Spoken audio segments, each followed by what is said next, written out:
GST வரி விதிப்பில் இடைக்கால தடை விதிக்கப்பட்டிருக்கிறது குறித்தான அந்த மேலும் விவரம் என்ன? வணக்கம்.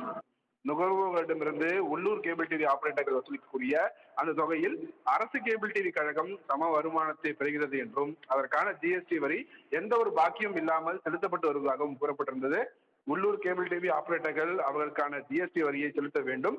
அதற்கு அரசு கேபிள் டிவி கழகம் பொறுப்பாகாது என்பதால் 285 கோடி ரூபாய் வரியை அபராதத்துடன் சேர்த்து 570 கோடி ரூபாய் செலுத்தும்படி ஜிஎஸ்டி ஆணையரகம் பிறப்பித்த உத்தரவுக்கு தடை விதிக்க வேண்டும் என்றும் அந்த மனுவில் கோரிக்கையானது வைக்கப்பட்டது.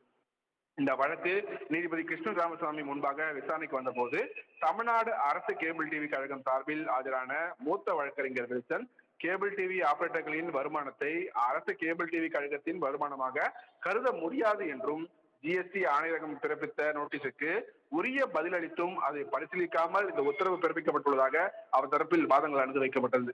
இந்த வாதத்தை ஏற்றுக்கொண்ட நீதிபதி கிருஷ்ணன் ராமசாமி 285 கோடி ரூபாய் ஜிஎஸ்டி வரியை அபராதத்துடன் சேர்த்து 570 கோடி ரூபாய் செலுத்தும்படி தமிழ்நாடு அரசு கேபிள் டிவி கழகத்திற்கு ஜிஎஸ்டி ஆணையகம் பிறப்பித்த உத்தரவுக்கும் தடை விதித்து நீதிபதி உத்தரவிட்டிருக்கிறார். தனலட்சுமி. விவரங்களுக்கு நன்றி கிருஷ்ணமூர்த்தி.